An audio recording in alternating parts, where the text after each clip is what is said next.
Welcome, welcome, welcome to the Wednesday stream. I hope everyone's having an awesome Wednesday. Welcome, everybody. Derry Bennett, Michael Hauser, welcome. It seems like for a brief moment, we have a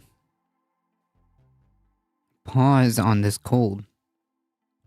Winter has taken a momentary pause for now. So that's nice. We definitely have quite the amount of things to cover, so I guess we'll get this started. Before we do so, of course, as always, make sure that you like the stream.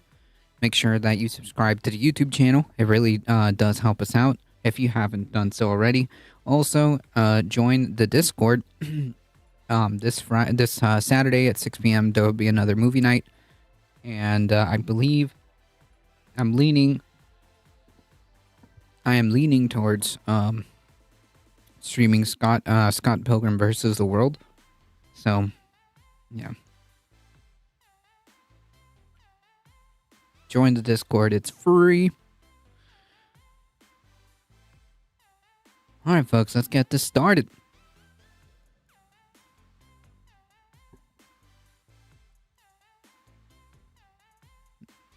First order of business. Yes, that's right. The return of the king, indeed.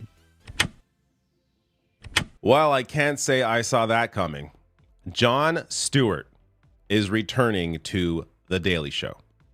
This is a big day for Gen Xers and millennials, as Jon Stewart had quite an impact on a lot of us, me being one of them, growing up, watching The Daily Show, watching, Colbert that followed it. This, in many ways, set the standard, set the narrative for a lot of what was going on in politics and also especially in media. So before I get to more commentary on that and whether or not this show and Jon Stewart still can have that kind of impact with the landscape of media and how it's changed, let me just get to the details, the announcement here. So NBC News, Jon Stewart returns to The Daily Show.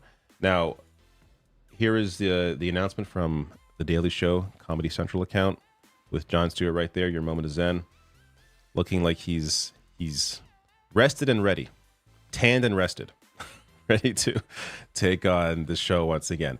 Now, details here. So he's going to serve as the Monday night host. He is an elderly man now, so he can't work every day, but he's going to serve as the Monday night host, and that's throughout the 2024 election cycle.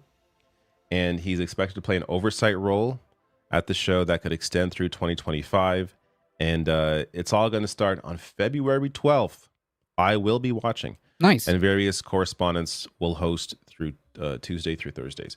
So he's not going to be, the everyday host, but this typically Mondays, at least from what I'm reading, have been the strongest days for this program. So it's going to be, for obvious reasons, because of Stewart now, it's going to definitely be the most watched show of the week. But I am curious if this show is going to have the same kind of impact that it once did. So a little more here before I get to that. So this quote from the studio: Jon Stewart is the voice of our generation, and we are honored to have him return to Comedy Central's The Daily Show to help us all make sense of the insanity and division roiling the country as we enter the election cycle. That's from Chris McCarthy, President and CEO of Showtime MTV Entertainment Studios. Quote, in our age of staggering hypocrisy and performative politics, Jon is the perfect person to puncture the empty rhetoric and provide much needed clarity with his brilliant wit. I think so. I think so. As far as liberal media goes, I think that John Oliver has been doing a fantastic job, who also kind of branched out from the Jon Stewart days. But yeah, cool. Mouselander, welcome. Squeak, squeak. Corporate speak as it is, I do agree.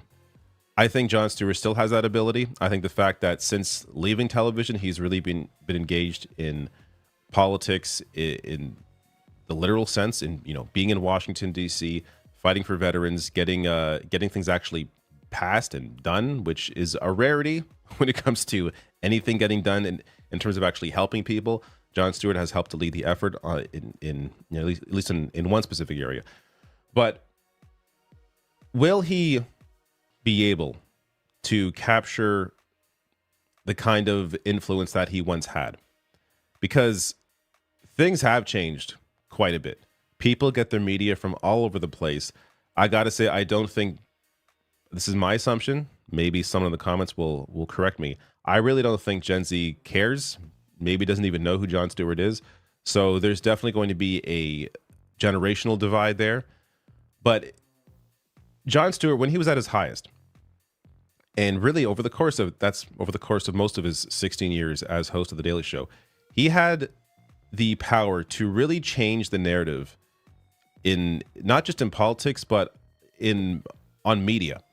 I mean, the level of the level of criticism he would level at Fox News, I think, really turned off the potential that Fox News may have had at some point on a younger generation. Completely turned that generation off the idea of even turning Fox News on, just because of the level of absurdity that he would highlight, from whether it was, Bill O'Reilly or Fox and Friends, the clips that he would show and the commentary he would deliver and the reactions and just, laughing at the entire thing. That really helped to put Fox News into this light of, look at this clown show. You can't take these people seriously.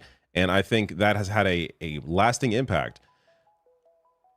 I am not so certain he's going to have that ability again. Maybe.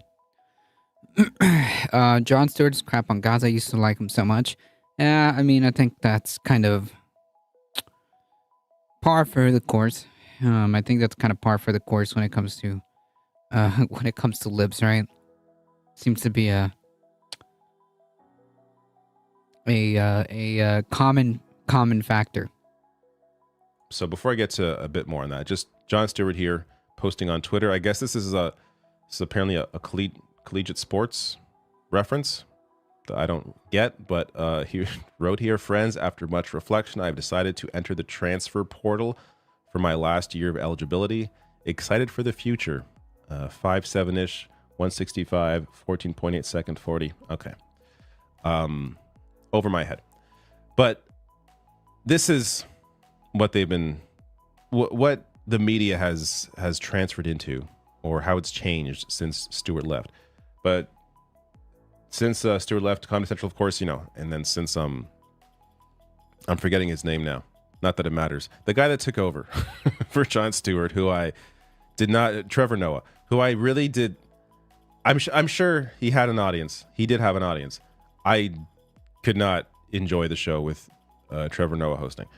But since Trevor Noah left, Fox didn't just have appeal to young people. I don't think Stewart had anything to do with it. Yeah, that's a fair point. In 2022, the show has tested out many. To be fair, I don't think Fox has ever Fox's main audience. I don't think is young people to begin with. Yeah, makes sense. Different hosts. These are just three: Leslie Jones, Cal Penn, Sarah Silverman. I can't think of examples now, but I know there have been better ones. To be honest, I haven't really watched the show since Jon Stewart left, and since watching the first, several episodes of Trevor Noah. So it's not really. Oh, there's his name, in case I forgot it. Right there. It's not really something I've kept up with, but I know I've seen clips online of hosts that have done a fairly good job. But this is where the shift has really happened. So advertising dollars and audiences for the programs have begun to shrink. Viewers have now moved more to a streaming video. But to be clear, I mean, a lot of that streaming video is also streaming of the shows that are online or that are airing on television. So it's not as if people have completely moved off what's on television. It's just that they don't often watch it live when it's on television. They'll watch it afterwards or watch clips of it afterwards. But there's also, YouTube, I think, has taken a more prominent role since Jon Stewart left in 2015, as has social media, TikTok, of course, a lot of political commentary on there as well. So there is more of a segmented market now than there was when TV was the big thing. That said, I have to imagine, at the very least, clips of his appearances and his commentary are going to make it online, and those will be, assuming the commentary still holds true, those are going to be watched just as they were when he was, at his peak. But after capturing about $39.9 million in advertising dollars in 2022, Daily Show's on track to lure just under $19 million So they're dropping in advertiser dollars. It's still $19 million. It's not like it's completely fallen off. But this is where I am more I'm more open to this kind of criticism. Quote, the market is very fragmented currently, and it's not really possible for any TV host, let alone Jon Stewart, to cut through the noise and to land a blow like they might have seen him land against, say, Tucker Carlson when he went on CNN in the aughts. That's from A.J. Bauer, an assistant professor at the University of Alabama who studies right-wing media. Yeah, that's true. I don't know, like, I don't know how much of an impact it's going to be now, if at all. Especially that, like, the landscape is, very, very much not the same at all as it was back in the day. There's so much now with online media, alternative media. I just don't know. I think this is true. Things have clearly changed. Like, put it this way, like, I don't have cable. I don't have cable. I haven't watched Comedy Central in years, and I can't even remember the last time I was able to scroll through the channels like on TV and watch Comedy Central. It's just not a thing that happens. The market is very fragmented. As much, no. That said, because of the importance that Jon Stewart held as the host of The Daily Show for so many years, that there's an element of nostalgia to it, where I think a lot of people, especially we're talking about millennials, Gen X, older generations as well, who are into Jon Stewart, they're going to tune in again, and they're going to want to see what Jon Stewart has to say. Now, you may say, well, Jon Stewart had a show on Apple TV. Yes, he did. That show also required a subscription. So and a lot of it was also online. And a lot of those clips, by the way, did do well. So I covered at least a couple different moments. But they do well online. I'm pretty sure he had like a podcast, didn't he? Or he does have a podcast. I don't know if it stopped or not, but I know that for a while he had a podcast and it would show up on YouTube. Was conducting an interview on his Apple TV show, and there were some good moments in those interviews, and I've covered them. So he's had great moments like that. The reason why I think this is going to be different and more popular than the Apple TV show is because this is back to his standard formula. This is back to what people remember Jon Stewart for. So unless his commentary is, I don't know, completely off, and he's not as astute as maybe he once was, then maybe there'll be, a rapid drop off. But I tend to think if he still has it, and considering he has been engaged in politics, maybe not in television, or maybe not on Comedy Central, but he has been engaged since leaving The Daily Show, I think he's going to be as consistent, as on point as he was when he was at his height. It's just a matter of, is it going to hit the same way? Is it going to have the same cultural impact because of how fragmented the market is? That I'm not so clear. And also I got a question. What can Jon Stewart offer that isn't already being offered through other political commentary? Online. I live in Denmark and we used to have 4 channels. Now we have 2. Like just local TV. I forgot about that. I forgot that was even a thing. Like I just don't watch TV. TV is not a thing that I watch.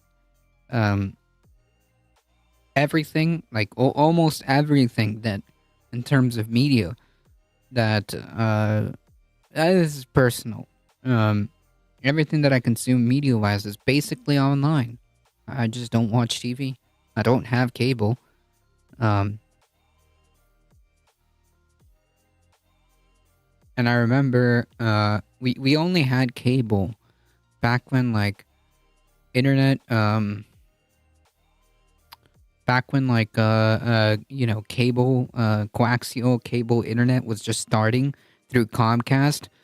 We only had cable TV a very long time ago because it had to be ordered alongside like a cable slash internet package or something to that effect. Or maybe they gave my parents a deal. I can't quite remember because it was so long ago.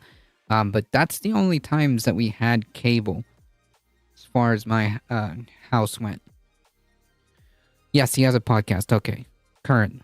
Be it on television elsewhere or especially online. I think the main difference there is just going to be the fact that it's Jon Stewart doing it. So, a point that may have already been made by someone else online on a YouTube show, if Jon Stewart makes it, it's going to hold more weight. It's going to get more attention than that random YouTube show who may have a big audience, but it's not. He's not the whoever this random YouTube show I'm mentioning is. I have no one in mind, but there are many political YouTube shows. But whatever that person says online, it's not going to have the same impact as Jon Stewart saying it does. This guy turned the question into a story about his cable situation. True, dude. I'm open. Thank you for your input. I appreciate that. To seeing what this show was going to be under Stewart. I in some ways I kind of feel bad for the other hosts. I'll remember to just not say any personal anecdotes on the stream. Thank you for that. They're going to be hosting Tuesday through Thursday, because we all know. When reacting to comments, one should never do whatever they want on their stream. One should always just kind of let chat take the wheel. The ratings are going to be a lot different between Tuesday and Thursday compared to Monday. But this also, from what I'm reading, people are speculating that this may be a way for Jon Stewart to really kind of play a big part in picking who the next host is going to be, and hopefully somebody who is better at the job than Trevor Noah was. But again, I didn't watch much of Trevor. Maybe Noah was great, but I watched, tried to watch some of the first year, and I just could not. It just didn't hit the same, and you could tell he wasn't as engaged and care as much as Stewart did. So I don't know. I don't want to sit here just criticizing Trevor Noah the whole time, but I do feel like there could be a better replacement. That said, once Jon Stewart's gone, Stewart picked Noah to replace him, didn't he? I don't know, actually. That's a good question. I actually don't know if Stewart personally gave the green light. I know that I've seen certain clips of Trevor Noah. I'm sure he had he's had a couple of moments, but I don't know. The show's going to go back to obscurity, in my opinion. I'm sure it'll have its audience, but it's never going to be back at the height as when Jon Stewart hosts it. And that isn't just a criticism or a commentary on The Daily Show. It's a commentary on where television media is going. Things are just, especially when it comes to politics, people are just more online. And a lot of this stuff doesn't hit the way that it once did. So we're going to have to see what kind of audience that a television... Yeah, because everything is online. Political commentary comedy program can still bring in this day and age. But I think at the very least, I'll be watching. I'm really curious to see how Stewart does when he returns. The only stand-up I've seen of Trevor Noah is his joke about the Marikana massacre. Jesus.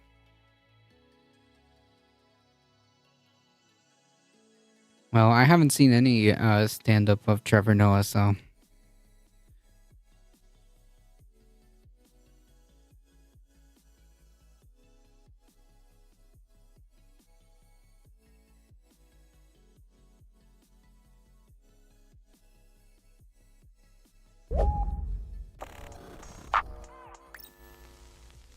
Well, it seems like we have some breaking news. Okay, so just to preface this,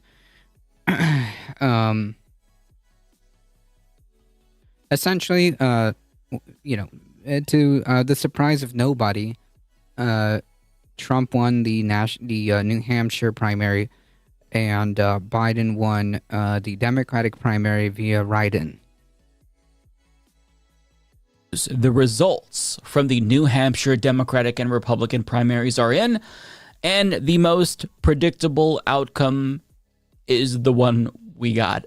And Yeah, to the surprise of nobody.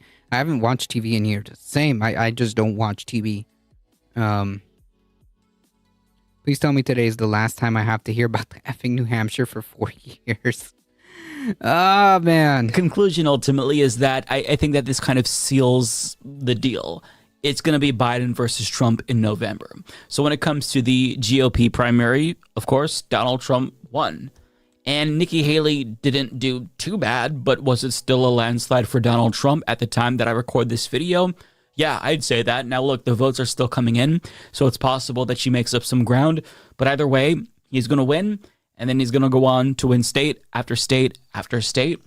And it's going to be Trump. He's going to be the Republican nominee. Now, Nikki Haley has vowed to stay in the race, which I think is smart in the event he gets criminally convicted. I mean, 91 criminal charges. Yeah, but even if he does get criminally convicted, that's not going to stop him from running. If he gets convicted, he can run. And chances are he's probably going to use that as a shield, right? The radical left is just trying to persecute your favorite president, me. 4 indictments. That's a reason to stay in. But assuming nothing extraordinary happens, he's going to be the Republican Party's nominee. Now, on the Democratic Party side, this is really interesting because, you know, there's a lot of dissatisfaction even among Democrats with Joe Biden. So they really have an opportunity here to choose someone new, especially given the fact that Joe Biden isn't even on the ballot in New Hampshire, which is so bizarre to me because this is the incumbent president and he's not on the ballot. So what's happening here? So let me explain. So the DNC chose to change up the primaries and give South Carolina the first primary. But New Hampshire did not like that because they have a first in the nation primary clause in their constitution to where they always get to go first. So they chose to usurp the DNC and move their primary ahead of South Carolina's. And as a result of that, Joe Biden wasn't on the ballot. So he was running a write-in campaign here and he won the write-in campaign. Dean Phillips, he came in second, and Marianne Williamson came in a distant third. This isn't necessarily a result that is surprising, but Democrats, they very clearly are happy with the status quo. They're happy with Joe Biden, and they're not opting for a change candidate. Part of this might just be that they still believe that Joe Biden is more electable than any other candidate, or they think that maybe if they vote against Joe Biden, that might weaken him against Donald Trump. I'm not necessarily sure, but at this point in time, Joe Biden has the most votes. He is projected to win, even though the results, they're not over yet. Like, they're still counting, but Joe Biden's going to win this, right? But when it comes to New Hampshire, I think it's very bizarre that they have this clause in their constitution that they always have to go first. It seems really entitled to me. And I say this Also, like, how does that even work? A state can just, like, usurp the rest of the country? Like, how does that work? They put it in their constitution, but, like, what about the other states? to somebody who likes New Hampshire because I'm biased. Typically, they tend to vote for the most progressive Democrat in these Democratic Party primaries, with this being the exception since we're dealing with an incumbent. But I like New Hampshire. If any state moves before them, they automatically move before that. So in other words, like, no other state will be able to ever have a first primary because for some weird reason, New Hampshire puts themselves first. Why is that? Like, how is that even allowed? What do you mean usurp? Do you not know the definition? Like, usurp means to, like, overthrow or take, I guess, a position of power or importance.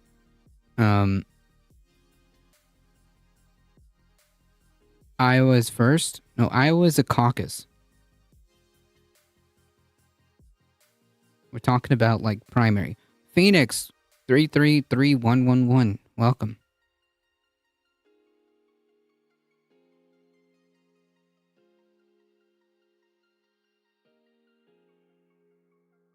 Hampshire, but it's just kind of weird that they're like, no, we get to go first, okay? Nobody else gets to go before us. why don't all of us just vote at the same time? Because see, as somebody who lives in Oregon, my primary never takes place until like months after a lot of other people have voted. And oftentimes the candidate who I wanted to vote for in these primaries has already dropped out. Like in 2020, I voted for Bernie Sanders, but he had long dropped out when I casted my vote in Oregon. So how about we all just vote at the same time? That would make a lot more sense to me. And also, we wouldn't be prolonging our own suffering by dealing with extended election periods. We could vote and get on with our lives. And Yeah, I think that's probably a much more streamlined idea where you can just have everybody do their primary at the same time. But honestly, it's probably on purpose, right? Because like at least from the Democratic, and I'm sure the Republican side as well, they can torpedo candidates that they don't like. So it's probably in the party's best interest to keep it this way. dread the general election, right? So I don't get that. But I mean, Democratic Party voters are loyal to the Democratic Party. And Joe Biden is, he's going to win every other primary going forward. The issue with all 50 states at once, the candidate with the most money will always win. I suppose that is something to consider. So, you know, it's an inevitability at this point that Biden and... Or like maybe... This, I don't know, this seems like logistically... this seems like a logistical nightmare, but like maybe rotate or maybe have like sections go first and rotate those. I don't know. Trump are going to face off against each other again, even if a lot of us don't want to see that, even if both of them have very high net unfavorable ratings. But, you know, even if as a leftist, you know, you can see why both of these candidates are not ideal to be extra charitable here. They at least represent... Some stuff is a slippery slope when you start to change it, so a solution to just leave it the way it is. Depends. Who decides the new system? Well, the Democratic leadership, right? Which gets chosen by, I guess, the Democratic Party.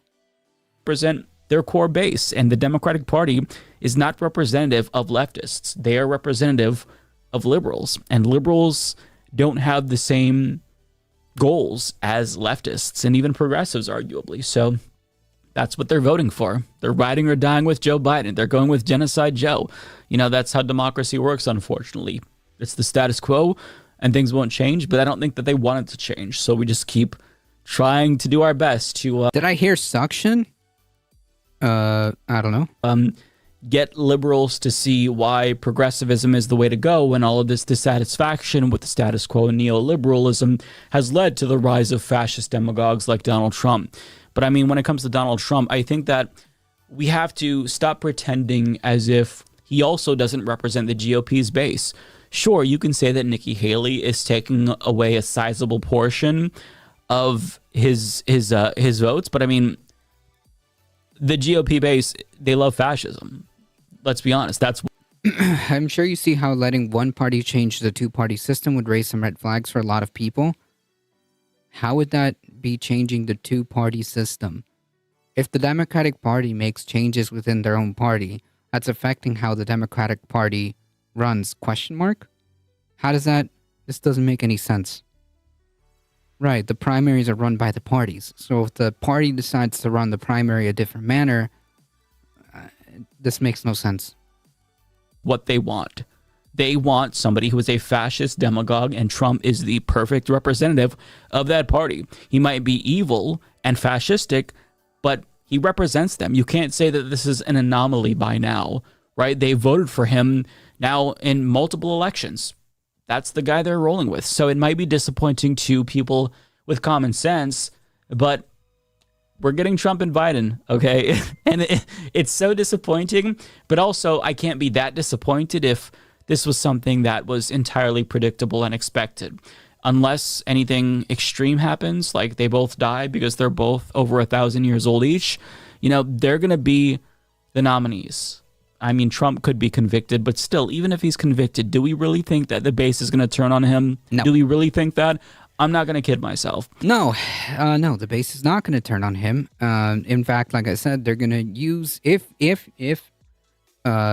he does happen to get convicted in multiple or one or multiple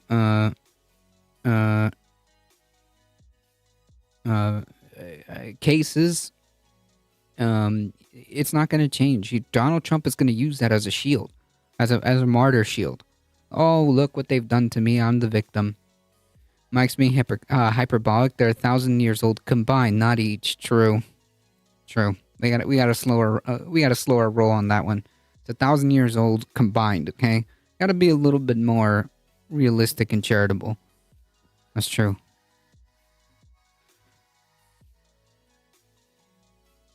Thank you for the follow. I appreciate that. So New Hampshire, in my opinion, kind of sets everything in stone. It's going to be Biden and Trump, right? Let's not fool ourselves. It's disappointing. We've seen this. We've seen this. You know, the writing on the wall was pretty much even written before the New Hampshire primary. I'm being honest. You know, Marianne Williamson didn't run a perfect campaign, in my opinion, but I plan on voting for her if she's still in the race in Oregon, just because I don't want to cast my vote for Joe Biden in a primary when I actually have an alternative. And when it comes to Dean Phillips, I mean, I genuinely don't know why he's running, because his policies are indistinguishable from Joe Biden's. He's basically a younger version of Joe Biden. So it's inconceivable to me why you would vote for Dean Phillips over Joe Biden, unless like age is your number one concern, which that is a concern to some people, I would imagine. But Dean, it's the biggest concern within the Democratic Party, to be fair. But yeah, Dean Phillips is horrible. I'm just surprised Mike is not throwing his weight behind Cenk Uygur.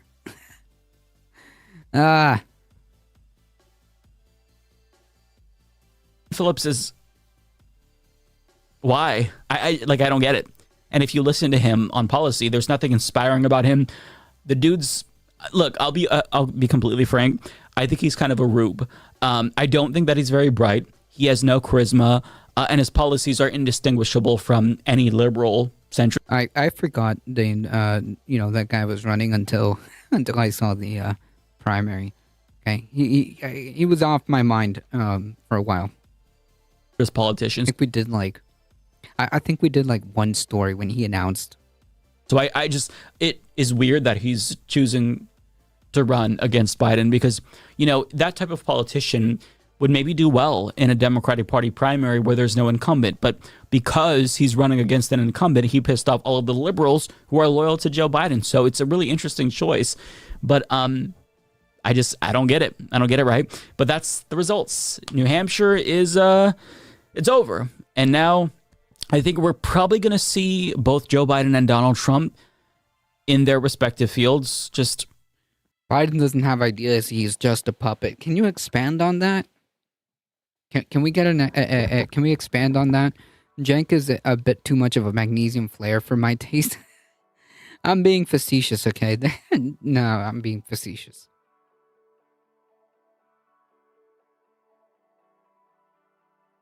lap everyone else, you know, and now it's a question of how long will the other candidates stay in the race?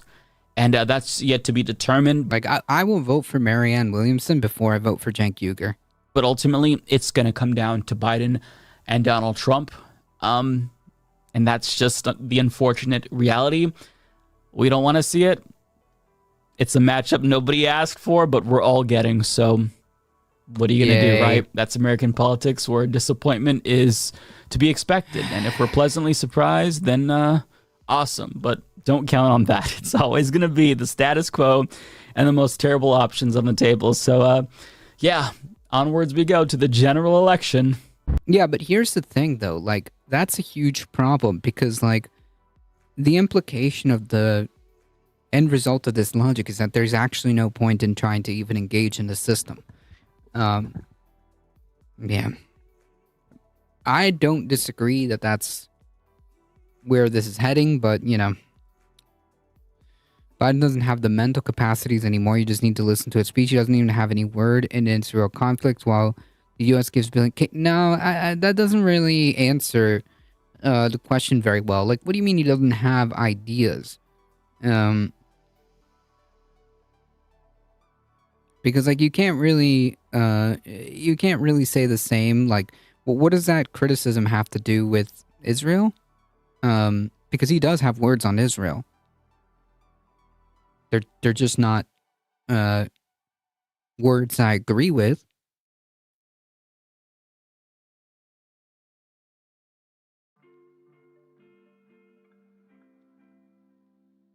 Correct. The simulacra, correct. He literally said it word for word. He said, "I am a Zionist." I'd vote for Mickey Mouse before I voted for Cenk.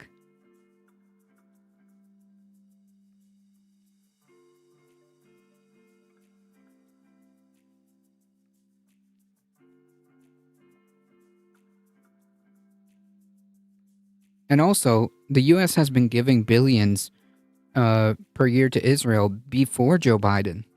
So I don't understand how that answers the question. Like, what do you mean he's a puppet? Well, can you I need a very good explanation. It's tragic how the people who supposedly should know better are jumping feet first into the all attention is good attention pool using a cannonball talk. In my opinion, he's just too old to make any sense anymore. Everything is a teleprompter script. Isn't that like all politicians? They have like talking points that they stick to. Like, that's not a very accurate or good like description as to like the type of answer I'm looking for. Because like I could say the same thing about Ron DeSantis, who literally operates like a freaking robot. Like he permanently is reading off a teleprompter script because he's a politician. Like, if you just think that he's old, then just say that. But it doesn't make any sense because politicians, other politicians, don't make any sense regardless of age. Have you seen the Republican Party?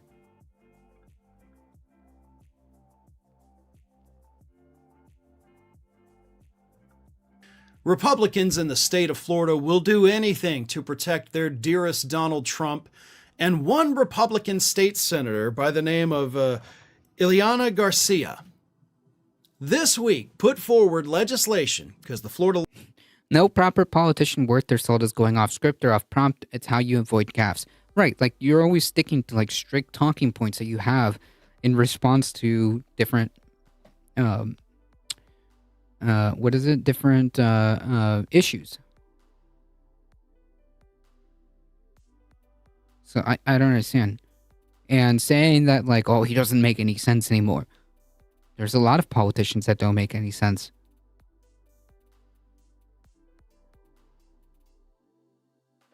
I'm not a Republican. The all war between right and left is meaningless, but I respect others' opinions. That's not an answer to the question. And it's not really meaningless when like the far right is intent on literally destroying people's human rights. So no, I don't think it is meaningless. I think it's the right thing to do to oppose people who want to take civil liberties away, oppose people who oppose democracy, oppose people who are authoritarian, oppose people who don't believe in bodily autonomy. So it's not meaningless. This is silly.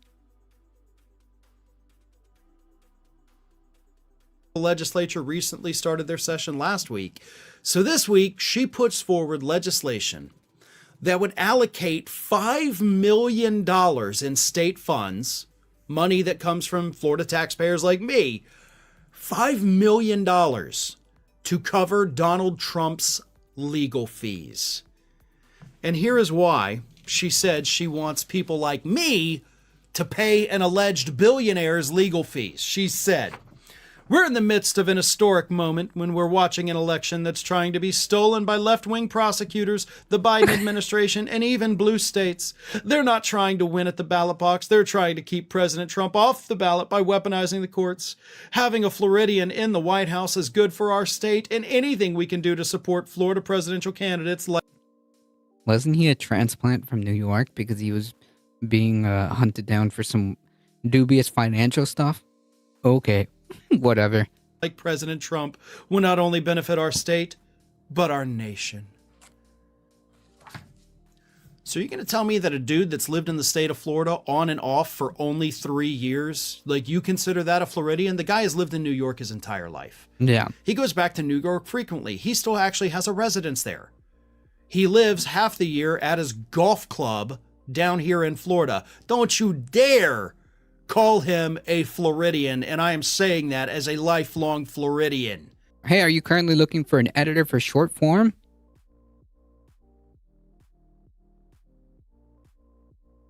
No.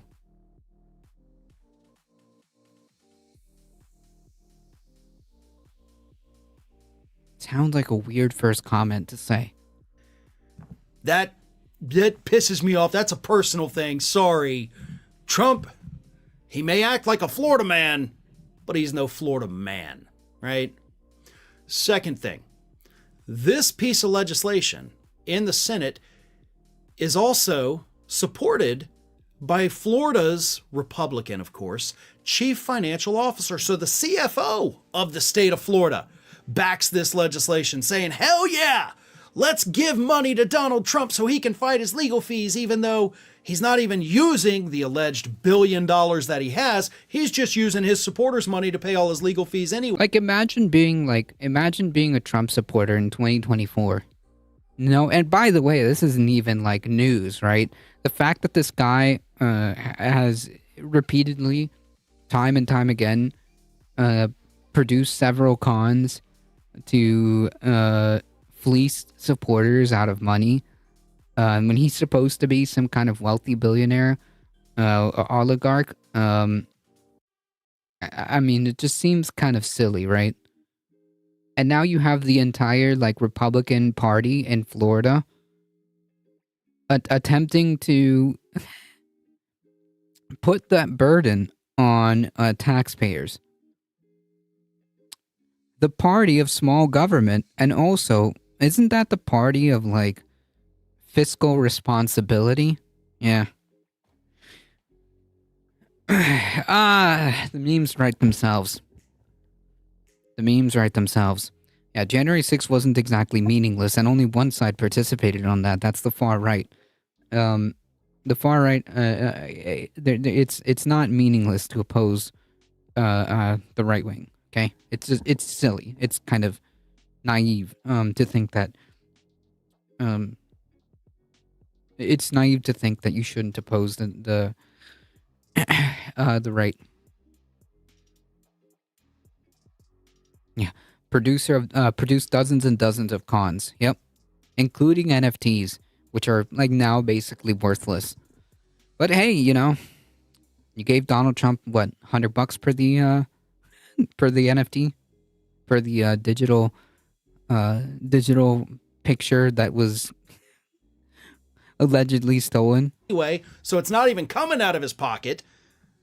But let's make people like me, people like my coworkers, people like my parents and my sisters, let's make those people pay Donald Trump's legal fees. In this story, like, you can't make this kind of stuff up, right? Like, this is beyond parody. The entire Florida Republican Party is trying to pass legislation to make its taxpayers pay for Donald Trump's legal fees under the pretense of like, oh, he's being attacked by the radical left, and we need to stop that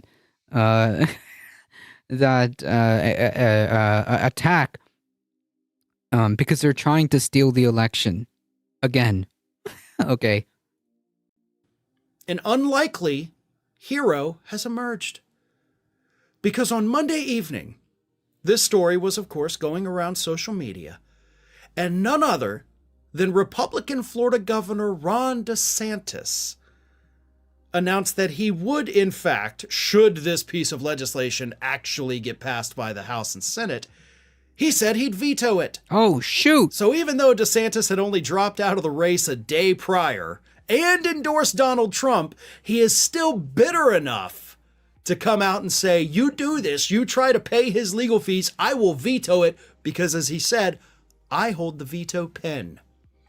So this is the first time, probably the only time I will ever say thank you, Ron DeSantis. Because I would be beyond pissed off if you used a penny of my tax dollars to pay for Donald Trump's legal fees. This is absurd.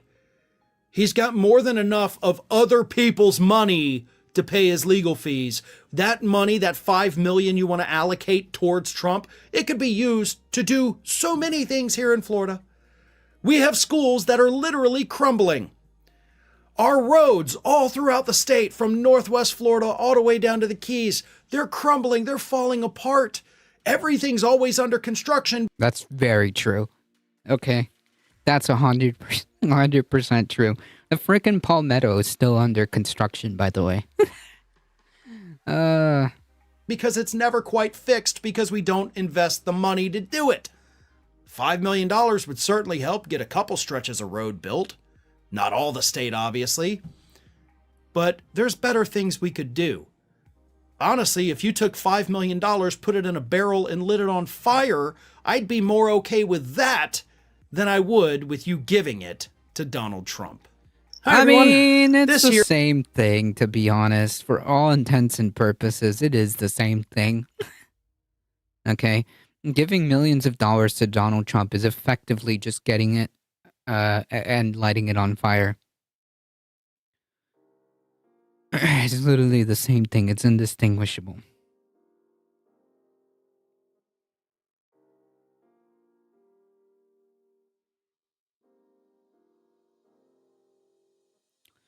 And what's it been, like 30 years now or something? It's never going to be finished. No, it's never going to be finished. Never.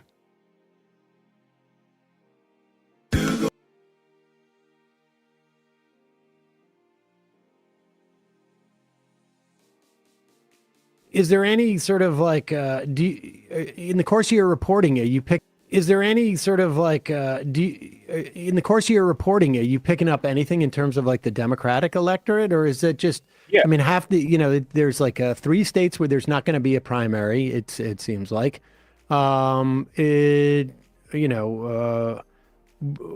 you have a sense of like, as we look to the general, because I really do get the sense that like we are weeks away from everyone just looking to the general at this point. Yeah, essentially that's about it. True.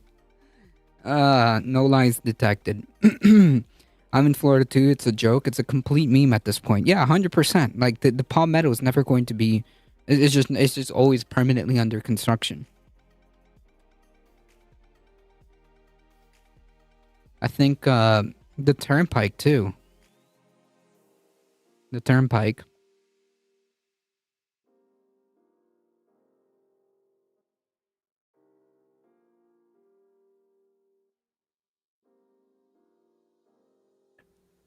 Yeah, so National Democrats generally are their view of the result is there's a lot of voters, we were talking about this before, who were like, another choice between Trump and Biden, I guess Trump, whatever, and they're not thinking about it. And they think what will happen is once Trump clearly is the nominee, he's going to be back in the center of things, and when he's in the center of things, he's less popular. And I mean, this is issue after issue throughout his presidency and throughout the last campaign. This was the case. If Trump was the focus of things, the things got less popular. The border wall, like abortion policy, foreign policy, everything.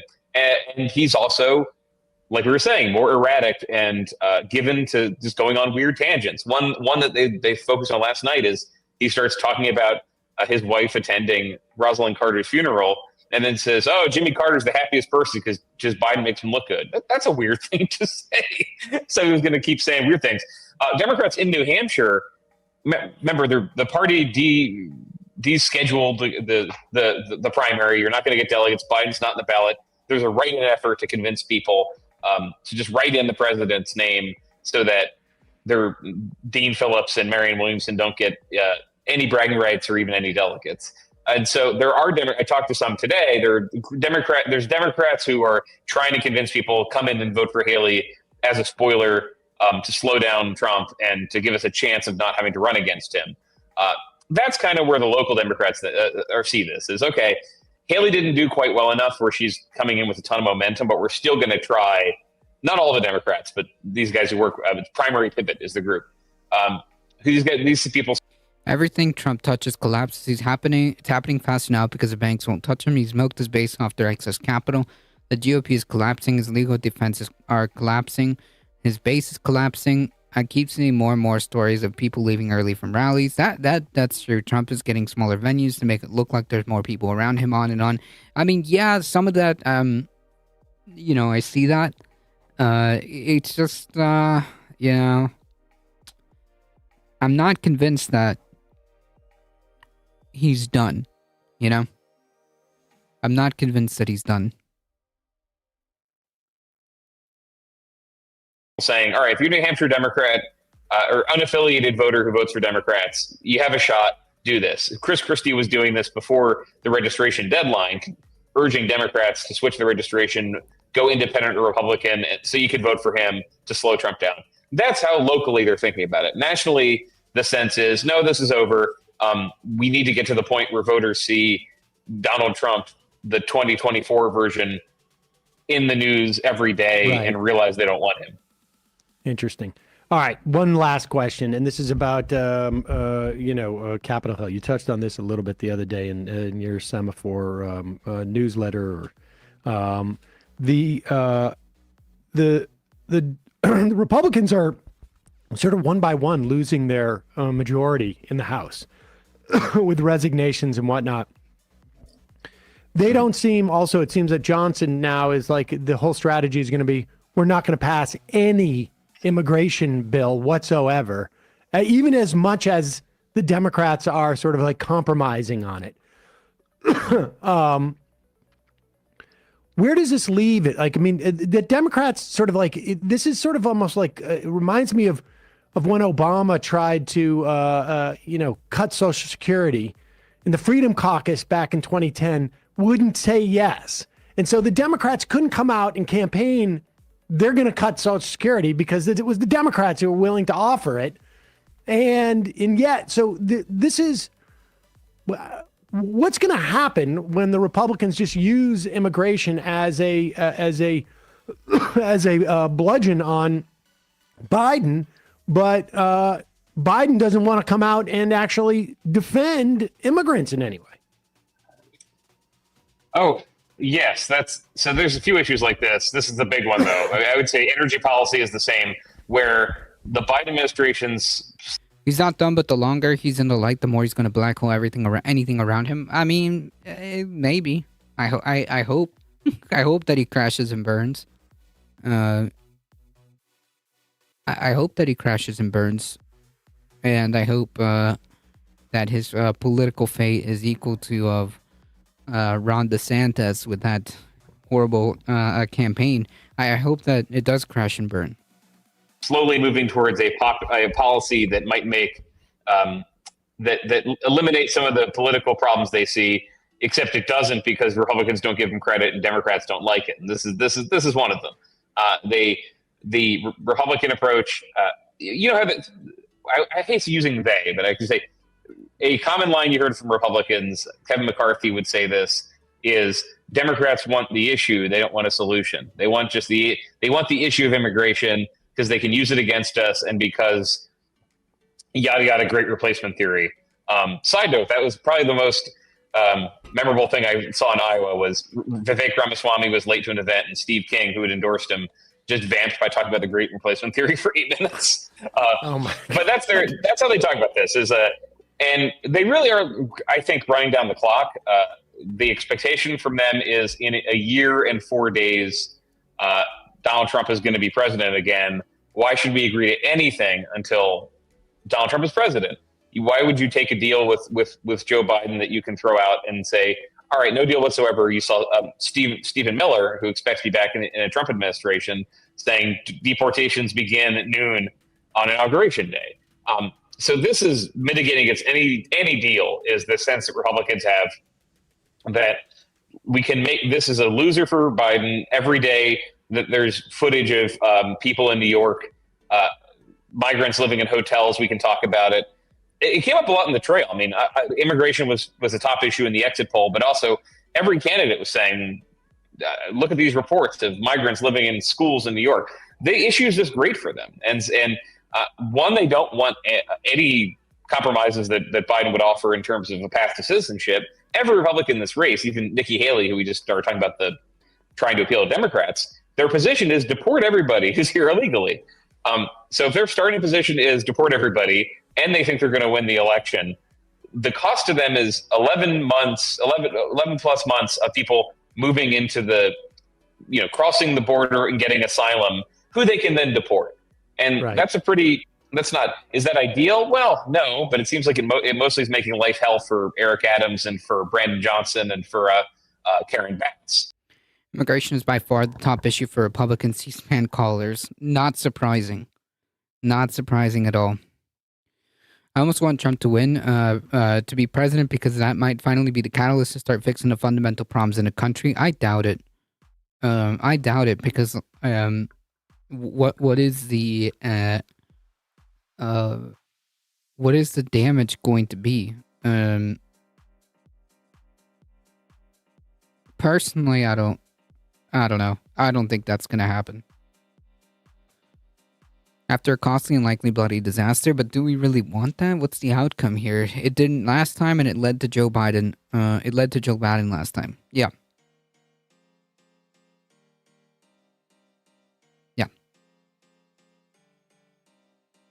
So if you are in a cynical mind set, which I usually am, that's the incentives. What would be good for Republicans if there's a deal on immigration and border crossings decrease, asylum seekers decrease, and Biden says, look, I fixed the problem. Well, that's not good for them. And that's Right. how I see this issue. I do see it as driven through the presidential campaign, but they're pretty clear on it. Just like if the worst things are for Biden, no matter what the human cost is, the better they are for us. Yeah. And I imagine when you're dealing with the Republican electorate, it's people who are not as engaged in this as maybe you would if you were in a Democratic primaries. But is Biden's support, like complete unmitigated support for Israel, and what people are seeing in Gaza, are people talking about that in the Republican primary at all? Are you hearing stuff from like non-Republicans as you go around reporting? No, it didn't really. The most that came up with Republicans is the Trump argument, which is if he was still president, Israel would be fine, never would have been attacked. And it just kind of folds into, they don't even praise Biden for doing things that they agree with. They say, yeah, but things are worse than they wouldn't have been if he wasn't there. And he does get I'm not saying he should get credit from Democrats. I'm saying he does, but he doesn't get any. I think he gets the DMFI, AIPAC, et cetera, Democrats who have worked to beat people they disagree with. They like his policy. They're not running ads against him, but you see in all the polling, younger voters don't like the way that Biden's handling this. And I've seen, not in Iowa, I've seen Genocide Joe tags, posters in bigger cities. I've seen. Yeah. I think it has become a problem. Not in Iowa, but in polling of Michigan, it's clearly a problem. Voters under 35, and this is if you went to college, you didn't go to college, you're white, you're black, whatever. This is like very well known. I think it's very much an age. Yeah. People under the age 40 or 35 is across the board. Yeah. It seems to me there's just a much more sensitivity to it. You've only known Netanyahu as, like, for the most part, you've only known Israel as Benjamin Netanyahu's Israel. You've only known it as a country that is perfectly safe. Yes, there are attacks, but a country that is able to defend most attacks and effectively counterattack, destroy anyone who has attacked it, as it's done in Palestine right now. It is not. If you're a boomer, you remember Golda Meir. You remember the country almost Then it's time for Joe to go out on the campaign trail and tell them what Republicans are doing to America. But he is the president. He is the current president. What Biden needs to do is go out and do what the electorate wants him to do.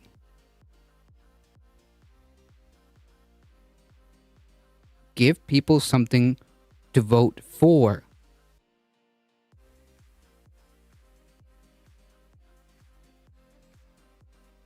Like, stop banking on this idea like, well, we're not Republicans. Look how bad they are. Yeah, people aren't stupid. We know that the Republicans are terrifying. Almost being destroyed. That's not how young people view Israel. Not to get into a whole tangent. I have not seen a place where that would play out for Biden. Now, in New Hampshire, there are Palestinian Americans who live here, Lebanese Americans who live in the state. There is some opposition, but it's really only in Minnesota, Georgia, and Michigan where this is significant. And when you ask Democrats about it, I asked the governor of Minnesota about that a few weeks ago. They just think, yes, we'll get to a point where Trump is the alternative, and if young people see the Trump-Biden choice, at best they will vote for Biden reluctantly. At worst, they're going to stay home or vote for Cornel West. And they're just not really processing, okay, we need to change direction because we're going to lose votes on this. Not so far what I've seen. Dave Weigel, always a pleasure to talk to you. Honestly, having followed your reporting for at least a decade now, I think nobody has a sense of what's happening out there like you do. I really appreciate you coming on. Thanks a lot. Thanks for letting me go on and try to explain it. I tried really for all my rambles to have facts in them. No, so thank you. Really great. Enjoy all your travails across New Hampshire today. Yes. Where it is snowing, but it's not sub-zero, so I can handle this. Yeah. All right, great. Well, I hope to talk to you again soon. Thanks again, Dave Weigel, and we'll put a link to your page at Semaphore, folks. Yeah. A great way to get. Nothing is going to pass the Republican-controlled House during an election year. Biden cannot get anything out of Congress this year.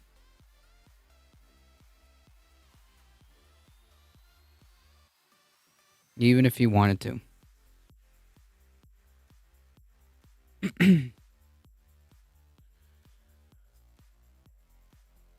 This is just another example of the party's condition people to vote against rather than for. It's meant for you to stop. It's meant to stop you from thinking and shut off your brain and not hold your candidate accountable. To account for them to do what they made promise to do and earn your vote. Yeah, but you gotta show a little fight. You know, I understand that it's not everything that you want is going to get passed. But Jesus Christ. Man, show some fight. As long as the Biden administration and Congress believe the populace is either stupid or apathetic or too tired to rebel or all three, things will just stay as they are. True. That's right. It didn't stop him selling weapons to Israel without Congress's support. The point being is that there are things he can do. There are things he can do. I don't expect him to do everything. I don't expect him to wave a magic wand and fix every issue, but Jesus. Give us something to work with here.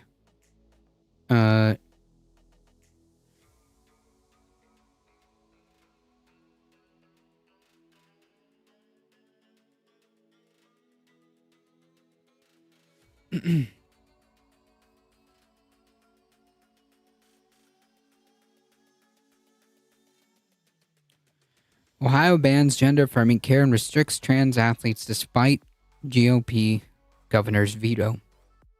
Surprisingly, by the way, out of left field, the Republican governor vetoed this, but Ohio has banned gender-affirming care for minors and restricted transgender women and girls' participation on sports teams, a move that has families of transgender children scrambling over how best to care for them. The Republican-dominated Senate voted on Wednesday to override Governor Mike DeWine's veto. The new law bans gender-affirming surgeries and hormone therapies and restricts mental health care for transgender individuals under 18. Like, this is how you know, like, the entire, like, right-wing's arguments are such BS, Because like wasn't like one of the things that like they tried to portray was like, oh, you know, trans people are just like they just need therapy. Well, really? Now you're banning it? Now you're banning mental health care for trans people under 18? Okay. The measure also bans transgender girls and women from girls and women's sports teams at both K through 12 and collegiate levels. The override cleared the chamber 2048 mostly upon party lines, save Senator Nathan Manning, a Republican from Cuyahoga County who has consistently broken from his party on this issue. Officials expect the law to be taken effect in 90 days. The Republican majority House had voted to override this veto earlier this month. Yeah, two of Kat Scaglione's 3 children are transgender, and Dragon Falls artist is devastated but not surprised by the new law. Her 14-year-old daughter Amity is already receiving mental health services and some medication and would be able to continue her treatment under the law's grandfather clause, but she wouldn't be able to seek anything further, such as hormone therapies, and would have to go out of state to progress in her gender affirming care. Scaglione and her partner Matt are even considering moving their family out of state entirely, despite recently buying a house in a school district and community that's safer for Amity and her 10-year-old sister, who is also Lexi, who's also transgender. They don't feel welcomed in Ohio and don't see that changing anytime soon. Even as we've settled in and had good things right now, we're constantly looking over our shoulder, waiting for someone to change to the point where we have to get out now. Said Scaglione. It's hard to move somewhere and try to make it home while you're constantly feeling like at any moment you may have to flee. That's pretty freaking sad, and alarming that they're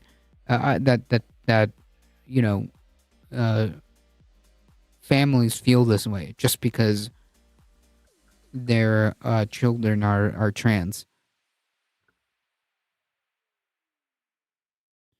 DeWine reiterated on Wednesday that he vetoed the legislation to the chagrin of his party to protect parents and children from government overreach on medical decisions. But the first, which is wild, a brief moment of rationality from the Republican governor here, because that's true. The government has no business trying to legislate, things that should be left between the person, or if they're a minor, the person, the parents, and the medical professionals. I mean, this is just as common sense as it gets. But anyways, the first week of January, he signed an executive order banning gender-affirming surgeries for people under 18, despite medical professionals maintaining that such surgeries aren't happening in that state. People can't live their lives like this in this country, having to always play chicken and whack-a-mole, jumping from one state to another, to live based on whether your life is at stake or not, which is freaking horrifying to think that there is a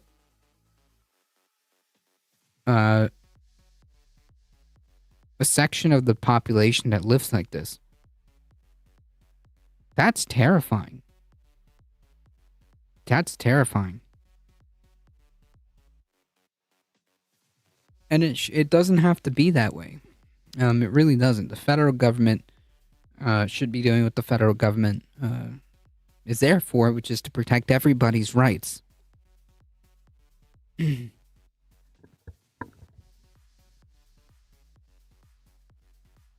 also proposed administrative rules, not just for transgender children, but also adults, which has earned harsh criticisms from Democrats and LGBTQ plus advocates who were once hopeful about this veto. Senator Christina Rogner, a Republican from Summit County, falsely asserted on the Senate floor that there's no such thing as gender-affirming care or gender spectrum, and called such care a fool's errand. Well, facts don't care about your feelings. Her comments earned the boos and loud protests of LGBTQ plus advocates, all carefully watched by the State House security. One advocate, while singing that Jesus loved transgender children, was escorted out of the state Senate chamber. At least 23 states have now enacted laws restricting or banning gender-affirming medical care for transgender minors, and many of those states face lawsuits. Courts have issued mixed rulings. The nation's first law in Arkansas was struck down by a federal judge, so the ban on care violated the due process rights on transgender youth and their families. 23 states. Man, that's horrifying. Care has been available. The care has been available in the U.S. for more than a decade and is endorsed by major medical associations. At least 20 states have approved a version of a blanket ban on transgender athletes playing on K-12 collegiate sports teams statewide, but a Biden administration proposal to forbid such outright bans is set to be finalized this year after multiple delays and much pushback. As proposed, the rule would establish that blanket bans would violate Title 9 of the landmark gender equity legislation from 1972. Not surprising from a country founded with slaveholding wealthy landowners puritanical refugees. Sorry for the hot take. I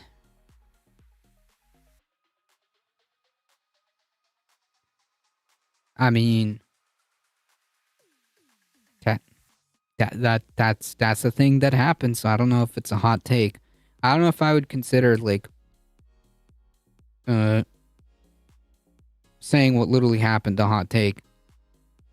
Senate Minority Leader Nikki Antonio, a Cleveland area Democrat, called the measure bullying and said that the state legislators should be dealing with bigger issues such as mental health and substance use disorder rather than those that ostracize transgender youth and take away parental rights. Advocates are fatigued but not too tired to fight back.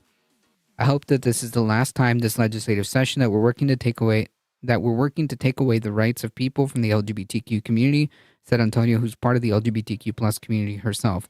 Maria Bruno, public director of Equality Ohio, a statewide LGBTQ plus advocacy organization, said they will be exploring whatever legal and legislative options are available to them in order to protect transgender residents and their families. Quote, to see partisan politics overriding both logical and fair and also compassionate outcomes is a real shame.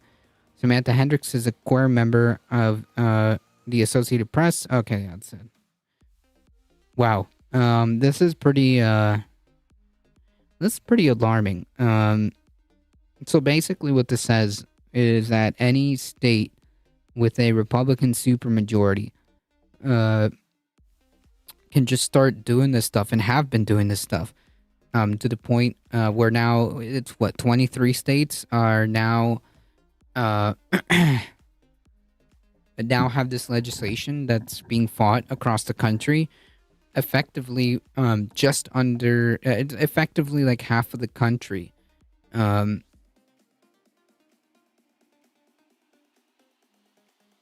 is potentially facing this, right?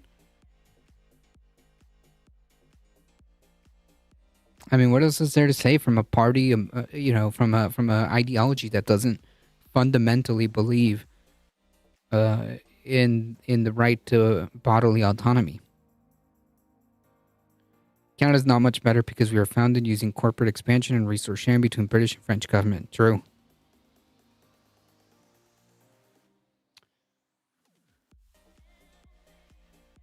UAW endorses Biden for president. The UAW has endorsed President Biden on Wednesday. If our endorsement must be earned, then Joe Biden has earned it, said Sean Fain in a lengthy speech before introducing the president at the union conference in Washington. Fain railed against Trump and his record, arguing that the former president hasn't had the backs of union members. Quote, Donald Trump is a scab, Fain said. Donald Trump is a billionaire, and that's who he represents. Biden expressed enthusiasm on his remarks for UAW workers, saying, I've always believed that union movement in America is important because it produces the best skilled workers in the world. That's what happens. It's good for everybody. It's good for companies. It increases the quality of job, the quality of the product, and it's good for economic growth. This is true, however, and unfortunately, it's hard to stand on that when your party was a big part of stopping, a strike. Sean Fain said he wasn't going to endorse him unless there was a ceasefire. He said that, in which case, that's unfortunate. A mistake? Maybe a mistake to endorse him this early. Yeah, he should have waited. Maybe it's a mistake to endorse him this early. President could also the president also took aim at his predecessor, saying jobs were lost and auto factories closed under Trump presidency. Quote, tens of thousands of auto jobs were lost nationwide through Trump's presidency. During my presidency, we've opened 20 auto factories and more to come. We've created more than 250,000 auto jobs all across America. In his speech, Biden alluded to his experience last fall when he became the first sitting president to join a picket line and when he visited auto workers outside Detroit who were striking for higher wages and cost of living increases. On Tuesday, Biden and former President Trump both picked up wins in the New Hampshire primary, victories that could mark the quick end of the primary process and beginning of the general election. I mean, basically. The UAW endorsement could carry significant political implications because of the influence on voters in Michigan, a critical battleground in the 2024 election. Biden narrowly won that state last cycle. I don't think it's going to matter this time. I don't think it's going to matter this time. I'm being completely honest.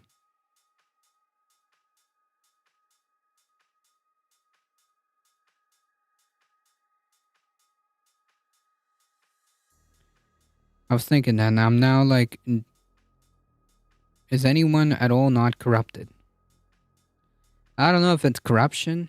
I don't know if he just saw no other pathway. I don't know what the logic is. I don't know what the decision making process was behind that. I think Michael Hausler is correct. I think that the UAW should have held out for as long as possible to see what kind of assurances or goodies the Biden administration would be willing to do in exchange for their official endorsement. The UAW endorsement could carry significant political implications because of the influence on voters in Michigan, a critical battleground state. Biden narrowly won that state last cycle, which, again, I don't know. I don't know if that even matters. I don't know if that matters.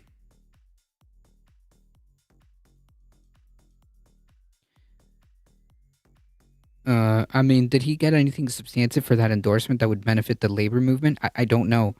I don't know if there's even any talks behind the scenes. I don't know if Sean Fain just saw no other path forward. I don't know if Sean Fain decided that decided that Biden isn't going to do a ceasefire and the alternative is Trump. I don't know what the logic was behind this early endorsement. I don't know if he feels like maybe the primary's over and, you know, I just don't know. I don't know if he was bought. I don't know if there's corruption. Any one of these is a possible explanation. The DNC has bigger bullies. I don't know. That may be the case. That may be. I was just literally praising Sean Fain yesterday or the stream before. Saying that he was calling for a general strike. He was calling for a general strike at the end of this year or something to that effect. I forgot. Maybe he feels like under a Biden win that would be more probable. I don't know. The UAW endorsement. Oh yeah, Trump has sought to win over rank-and-file union voters, winning over those who have felt that globalization and international trade have left behind those who built the middle class and manufacturing jobs. Trump's appeal to those voters have divided the union membership, whose leaders have traditionally aligned with Democrats, while Republicans have historically worked more closely with the companies at odds with these unions. Biden has long touted himself as the most pro-union American president, but that message has fallen flat with some of those members who are concerned about immigration and trade, two big points Trump makes. But that's kind of man, propaganda is wild. Because like the issue, like immigration, how does that affect the idea of like being pro-union? Anyways, the most plausible explanation surely would be he sees Biden as a representative of his group's position. He thinks that it'll look good after the election, say we got you here, and or that he's concerned that some members might be swayed by Trump's messaging. Yeah, I mean that's the implication of this last line over here. I don't know. It's that's possible. Maybe he sees no other cards to play. I don't know. Because he literally called for a general strike. Hold on, I got this. Where is it?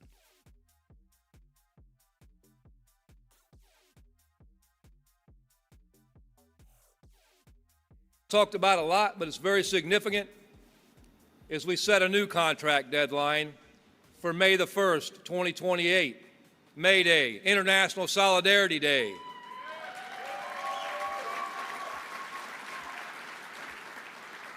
We did this for two reasons. I've always thought in my walk as a union rep that September was the worst time in the world to be going out on strike because sales start lagging when we get into the winter months. May made a hell of a lot more sense. But it also made sense to do it in a unified approach. We got to get back to the days, we got to pay for our sins of the past. Back in 1980, when Reagan at the time fired the Patco workers, everyone in this country should have stood up and walked the hell out.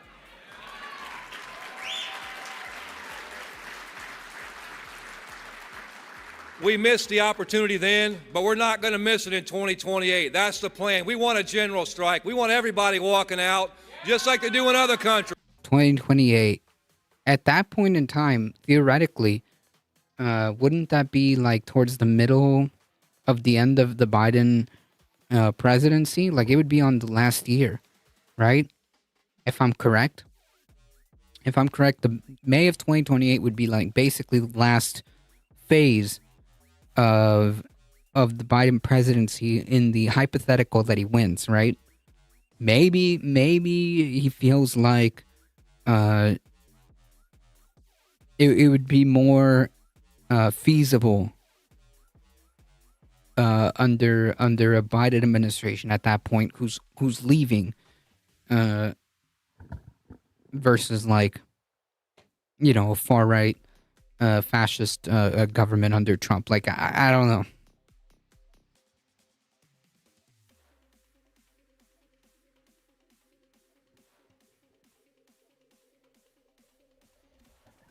Welcome, Alio. No, this has nothing to do with the Republican primary.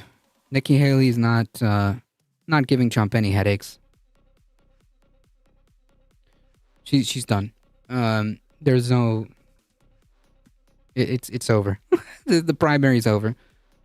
She could call what her second place win a victory lap or whatever, but the primary is effectively over. So far, Biden has been endorsed by almost every other major union, including the AFL-CIO, but a few have stayed on the sidelines, including the Teamsters, the American Postal Workers Union, and the International Association of Firefighters. Like, here's the thing, though. Like, I don't know. The UAW typically endorses the presidential candidate a bit later in the cycle. In 2020, the union didn't back Biden until late April. Man. Fain, as recently as Monday, had a message for political leaders seeking the union support. We have to make our political leaders stand up with us, support our cause, or you will not get our endorsement. I don't know. Maybe they did work something out behind the scenes that should Biden win the election, that more pro-union stances will be taken. I don't know. I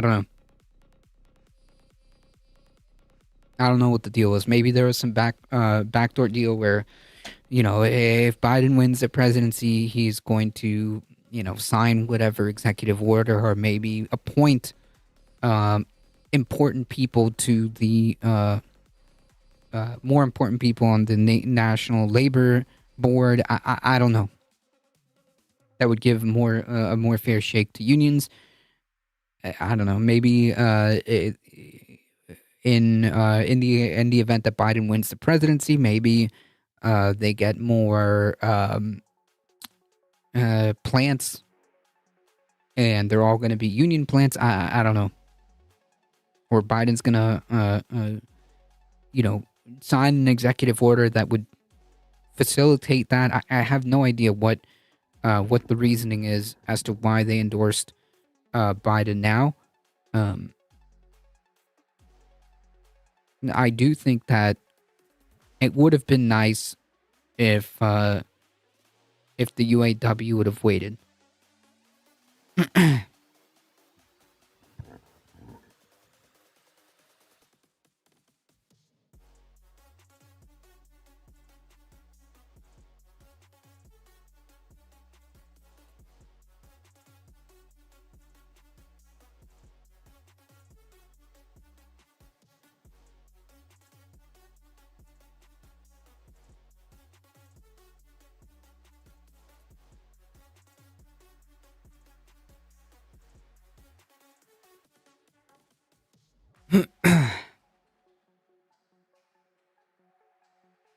Biden administration reportedly pauses approval of carbon megabomb gas export hub. The Biden administration will reportedly pause a decision on approving what would be one of the largest gas export hubs amid concern from climate experts that greenlighting this project would create a carbon megabomb. So yes, this is good. It's troubling that it's not been made clear as to why they gave him that endorsement and so quickly. Yeah, like I said, I have no idea. There hasn't been any other statements that I'm aware as to the reasoning behind it. I don't know. James Napper might be correct. It may be the case, that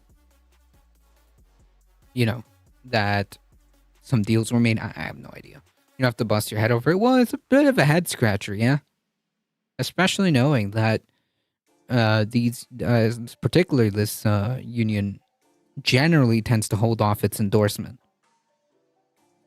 It's not like they're going to endorse Trump, right? But man, I don't know. Not asking to figure out, just commenting. Yeah, I get you.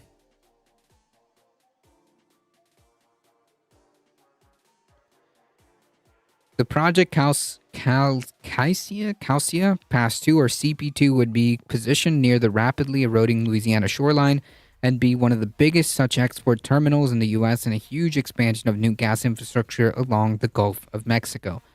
The New York Times cited 3 unnamed sources reporting on Wednesday today that the administration was pausing that decision in a delay that could stretch past the November election.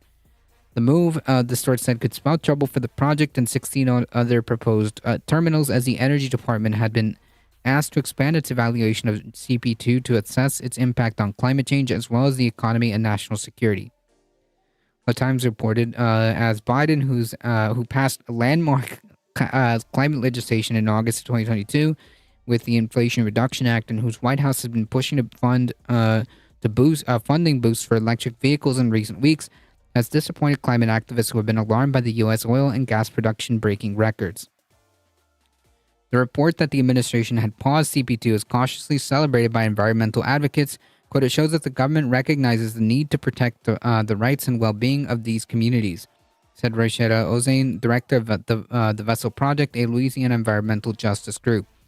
This decision would send a strong message that we can no longer allow fossil fuel industries to operate without considering the health and safety of people living in these areas.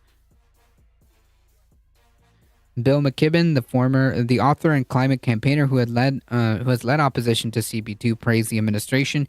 With this decision, President Biden, who already can claim to have done more to bolster clean energy than any of his predecessors, has also done more to check dirty energy, halting the largest fossil fuel expansion in history. Some, however, cautioned that the pause would only be good news if it ultimately did not end up with approvals after the election.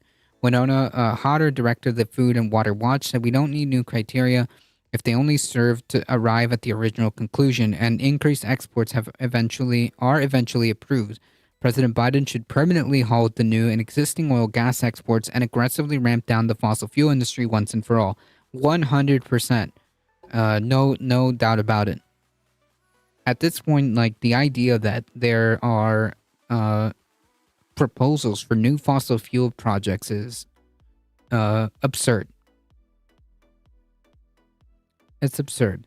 Knowing what we know now, knowing and having everything pretty spelled out pretty clearly, it is absurd that any political leader, any decision maker, so to speak, to use that general term, is approving any new fossil fuel projects is beyond absurd. One expert previously calculated that the CP2 project could create emissions that were 20 times greater than the controversial Willow project in Alaska, which was ultimately approved by the Biden administration despite a huge outcry from Democrats, indigenous tribes, and climate campaigners last year. Quote, "This is a carbon megabomb," said Jeremy Simons, a former Environmental Protection Agency official of the CP2, speaking to The Guardian last October. "The scale of the project is almost unfathomable, and it locks us into a fossil fuel dependency for the next 30 years. If all we do is shift from coal to gas, we're cooked." CP2 would ship up to 24 million tons of liquefied natural gas each year once built. Since Russia's invasion of Ukraine in 2022, the Biden has talked up plans to send LNG to Europe to help allies who have been reliant on Russian exports. Environmental advocates have said that increasing U.S. exports will undermine the country's plan to transition away from fossil fuels. We had a plan for that? Okay. Advocates worry that the CP2 expansion will also exacerbate local environment degradation and air pollution. True. Emissions of carbon monoxide, sulfur dioxide, and volatile organic compounds from LNG plants can exacerbate asthma and other respiratory conditions, causing headaches and skin irritation. The project's infrastructure could also contribute to Louisiana's coastline crisis. The state's low-lying coasts have been subsiding due to sea level rise caused by global heating, but also because of oil and gas development atop of protected wetlands. Venture Global, the company behind CP2, has said it plans a 30-foot wall around CP2 to protect it from rising seas, but experts have questioned the long-term viability of such infrastructure. Also, like locking in 30 freaking 30 freaking years of carbon of fossil fuel, it's just not acceptable. It's not plausible. It's not feasible at this point in time. It is irresponsible to even consider, in my opinion.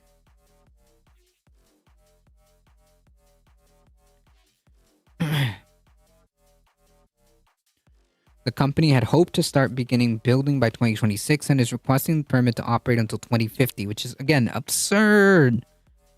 A point to when Biden aims for the U.S. to have zeroed out its emissions. Or, hear me out, no, let's start moving let's start moving away from fossil fuels and towards green energy now.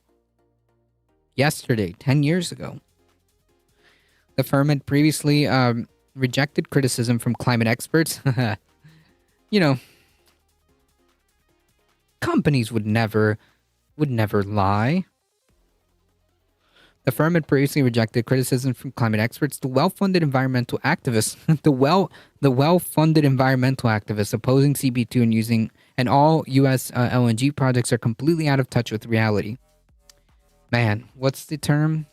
Every accusation is just a confession. That comes to mind. Said the spokesperson for Venture Global told The Guardian last year, adding that the opposing utilities of its kind would only result in continuing to increase coal use and prevent the reduction of global emissions. Man.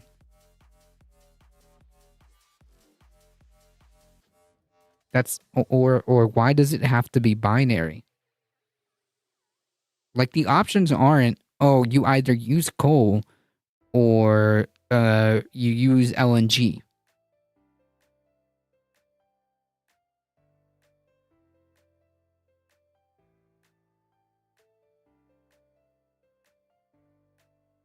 Those are not the only two options. And it's pretty dishonest to put it in that framing. And it's like, oh, well, these people who want to stop our project that we're going to make a ton of money on, they just want you to continue to rely on coal when you can use our products. Like, no, I don't think it's a binary decision.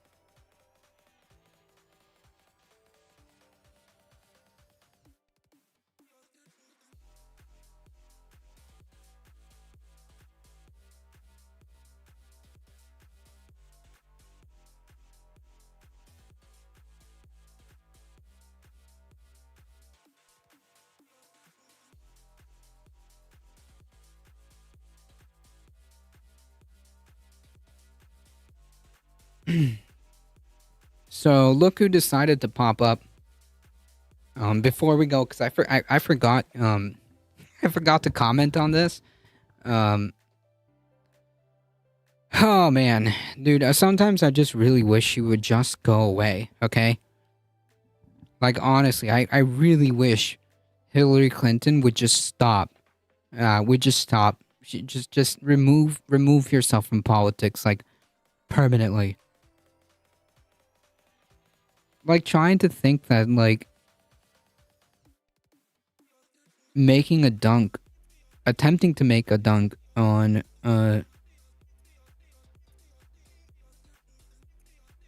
Trump.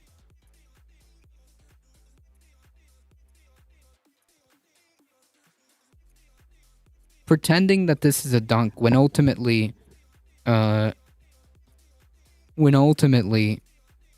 she lost, okay? She lost the election.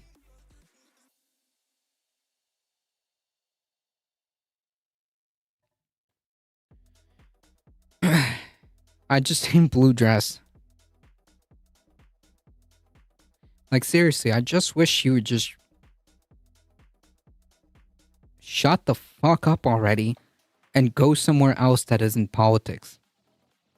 Sure, Trump has not won the general yet. No, he lost. She lost to Trump in 2016.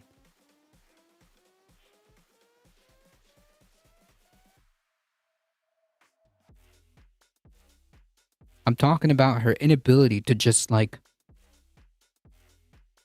impose herself at any given point. When quite frankly, what she needs to do is just go away. Okay, to be as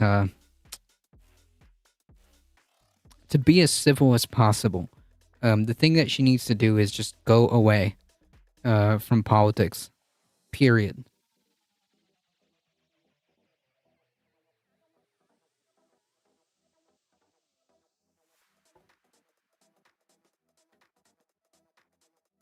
Because, like, this just makes her look like a clown, okay? It just makes her look like the clown that she is, really. Clinton's retire? Yeah, she should just stop talking about politics, really. Just go away. She should just go away. Like, she should just shut the fuck up and go somewhere else that isn't politics. This is just embarrassing.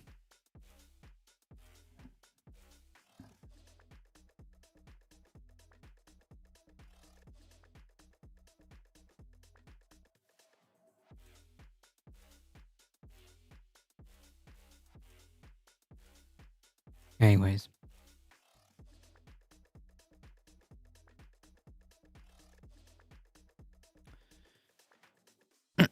Brown, Yale, and Columbia University to pay $62 million in lawsuit claiming they favor wealthy applicants. Huh.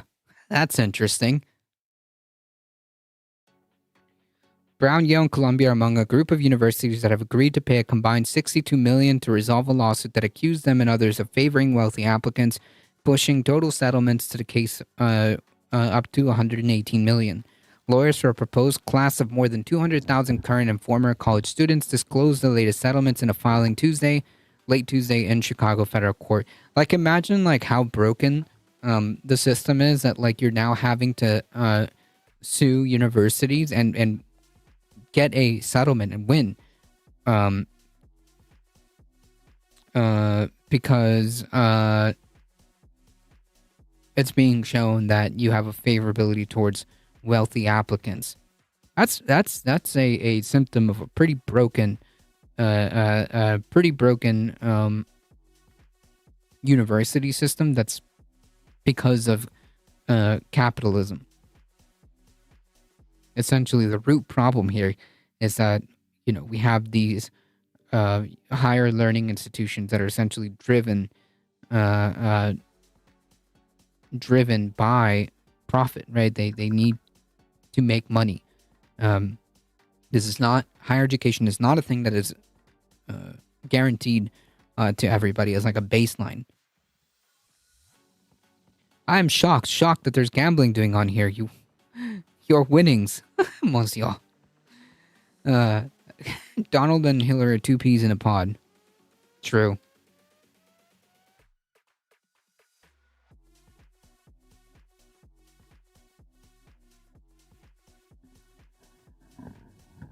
Actually, I don't know. I don't know if I agree with that. I don't know if Donald and Hillary are two peas in a pod.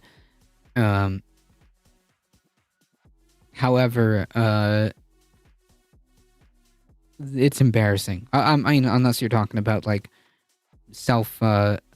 finding yourself publicly embarrassing yourself time and time again, then yes, they are two peas in a pod.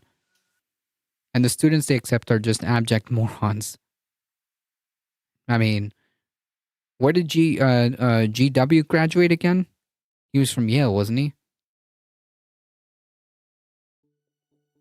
I know you've moved on in topics, but I was going through the full UAW conference that Sean was speaking at and found that he was talking about about needs to happen, about what needs to happen to get their endorsement. Gotcha.